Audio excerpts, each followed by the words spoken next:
Hello guys. तो एक new video में आप लोगों का स्वागत है। तो आज हम एक न्यू डिजीज़ करने वाले हैं, मतलब नेजल सिम्पटम की जितनी भी डिजीज़ इंपॉर्टेंट होती हैं हम वो करने वाले हैं, जिसमें से बहुत सारी जैसे डिवेटेड नेजल सिम्पटम बहुत ज़्यादा कॉमन है, हम ये करेंगे। इसके अलावा सेप्टल एब्सेस फॉर्म हो जाता है, हेमाटोमा फॉर्म हो जाता है, फ्रैक्चर्स होते हैं नेजल सिम्पटम के, तो हम वो सारे कवर करने वाले हैं इस वीडियो में।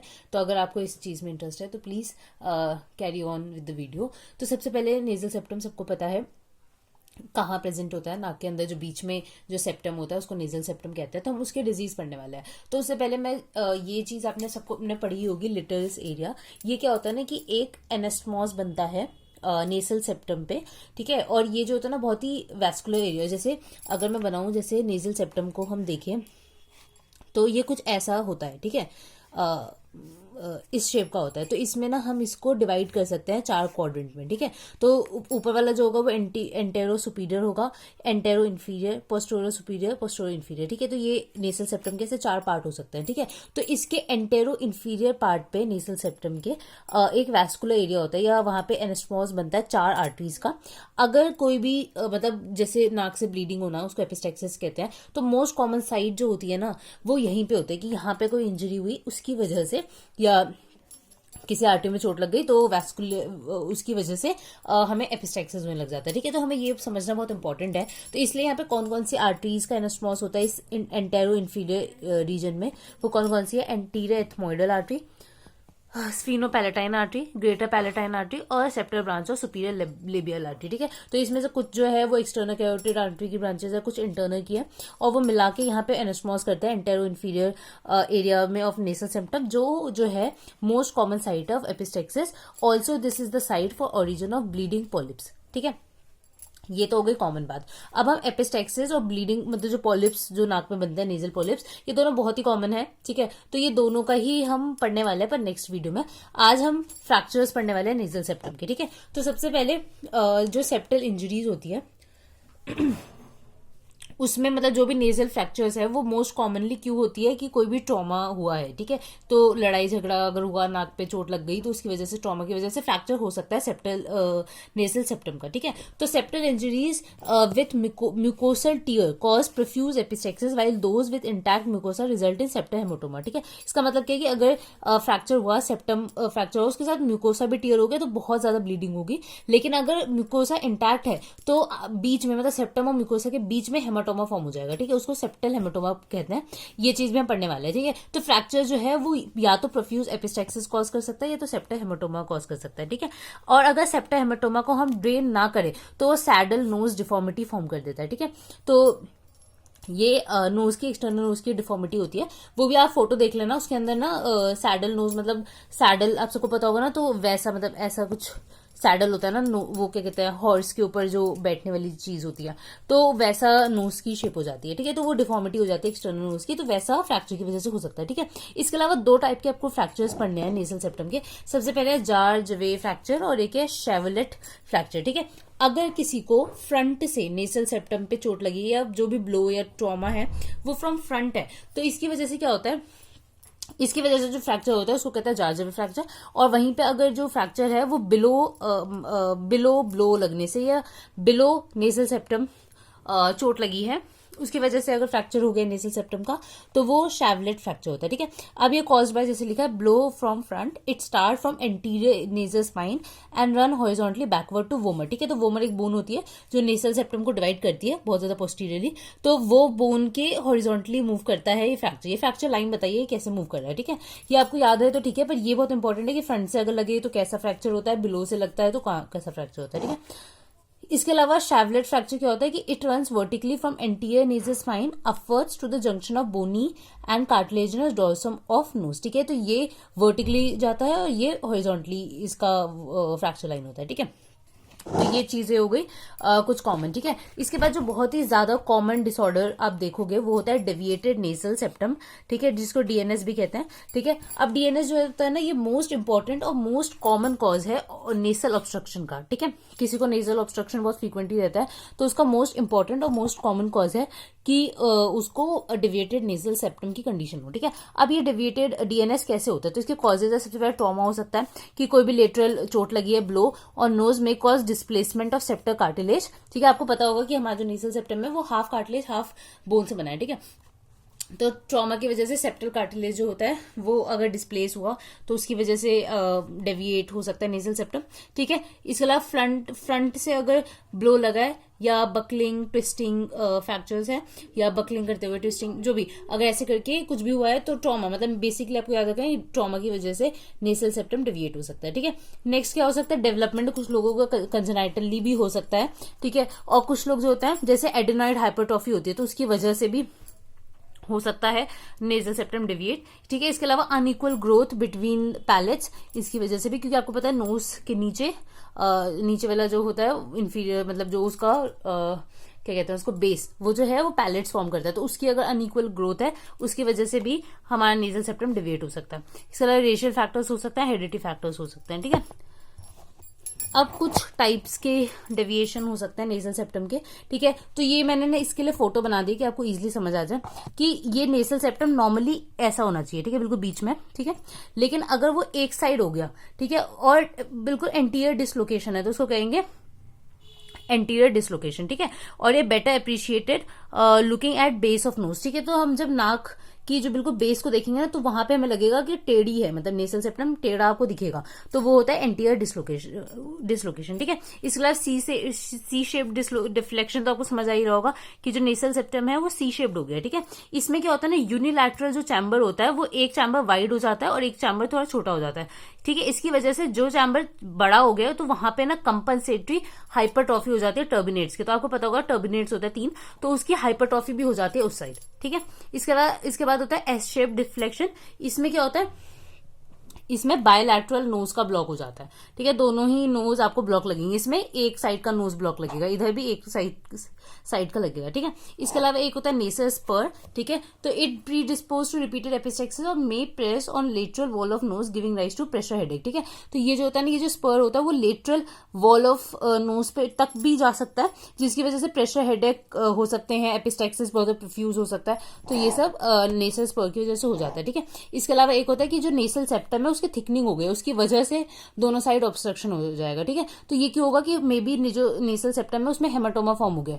ठीक है, तो ड्यू टू हेमाटोमा और overriding of dislocated sceptre fragments. ठीक है, तो इन सब की वजह से ये इतने 1 2 3 4 5 टाइप के आपके डेविएशन हो सकते हैं। ठीक है, अब क्लिनिकल फीचर्स क्या होते हैं, तो नेसल ऑब्स्ट्रक्शन आपको दिखेगा। ठीक है, इसके अलावा हेडेक आपको दिखेगा उस इंसान में, हेडेक भी क्यों होगा, प्रेशर हेडेक की वजह से, मोस्ट कॉमनली नेसल स्पर में होता है। ठीक है, फिर साइनसाइटिस हो सकता है।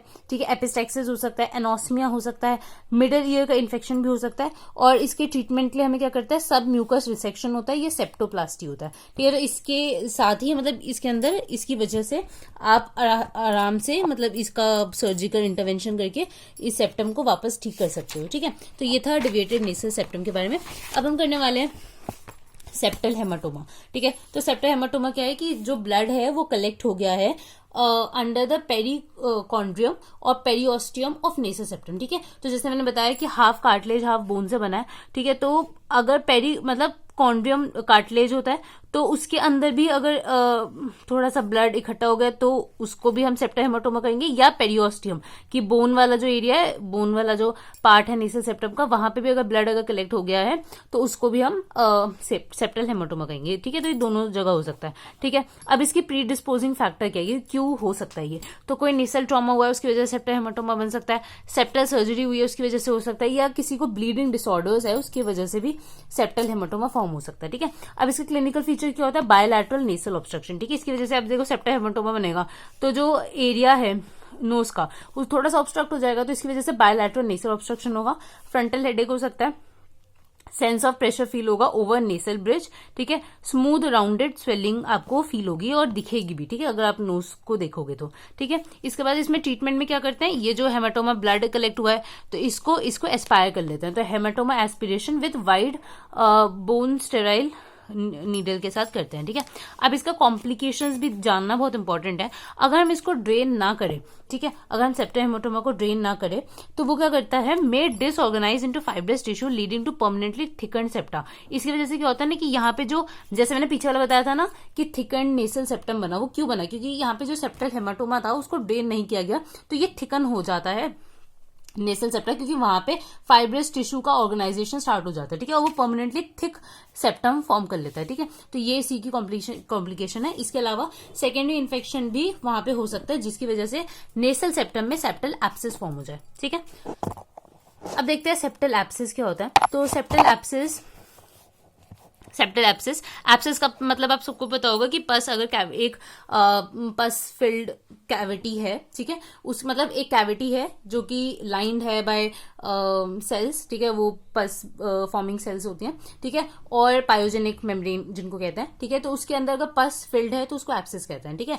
तो अब एब्सेस है और ये सेप्टल एब्सेस, मतलब सेप्टम के पास एब्सेस फॉर्म हो रहा है। तो it result from secondary infection of septal hematoma may also follow acute infection such as typhoid और मीसल्स, ठीक है। टाइफाइड और मीसल्स के अंदर भी हो सकता है, और मोस्ट कॉमनली सेकेंडरी इन्फेक्शन अगर सेप्टल हेमाटोमा में हो गया तो उसके बाद सेप्टल एब्सेस फॉर्म हो जाता है, ठीक है। इसके क्लिनिकल फीचर्स क्या है कि बायलैटरल नेसल ऑब्स्ट्रक्शन दिखेगा, पेन दिखेगा, टेंडरनेस दिखेगा, फीवर्स विद चिल्स आएंगे, क्योंकि एक तरीके से ये इन्फेक्शन है ना, तो इसलिए। इसके अलावा फ्रंटल हेडेक होगा, ठीक है।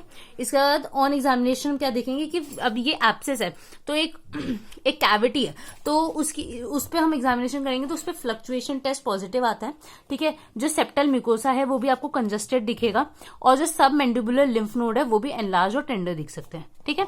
अब इसके ट्रीटमेंट में हम क्या करते हैं, एब्सेस को ड्रेन करना है। ऑब्वियसली ये तो हमने हर जगह पढ़ी है कि कहीं पे भी आपको कोई एब्सेस दिख रहा है उसको ड्रेन करो, कहीं पे भी अगर पस है लेट इट आउट, है ना, ऐसे करके हमने लाइन क्लिनिकल सर्जरी एस दास की बुक्स में पढ़ी हुई है।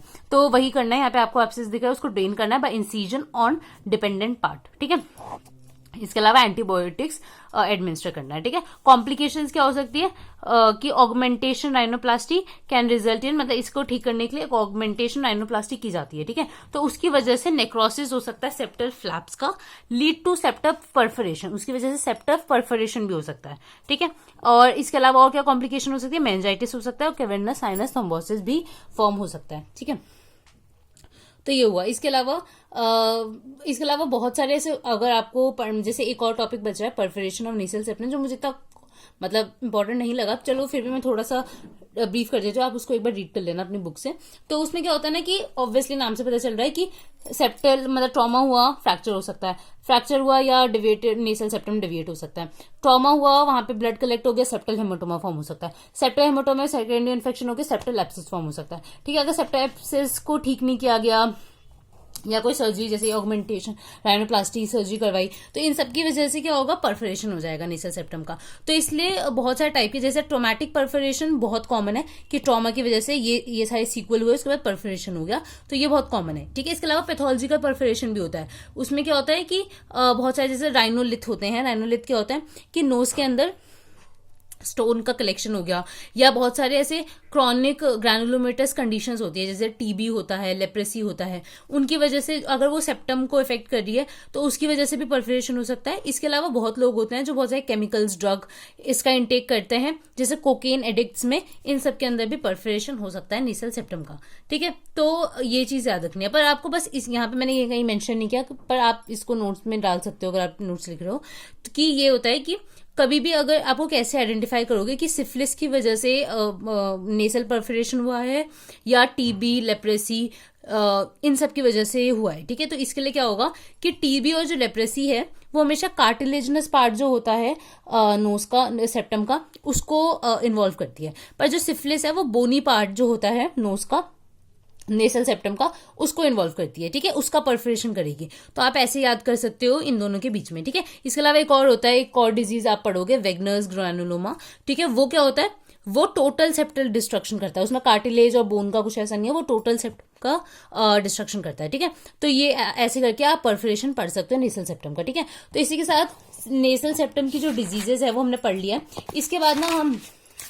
इसके बाद हम राइनाइटिस और साइनसाइटिस ये सब भी हम बहुत जल्दी कवर करने वाले हैं, तो आप बने हैं ना वीडियो के साथ और आपको मजा आएगा पढ़ने में, ठीक है। तो that's it for this video guys, I hope you like this. और अगर आपको पसंद आए तो लाइक कर देना, अपने फ्रेंड्स के साथ शेयर करना और मुझे बताना कि आपको और कैसी वीडियोस चाहिए, तो मैं जरूर वैसी वीडियोस बनाने की कोशिश करूंगी, ठीक है। तो बाय बाय गाइज।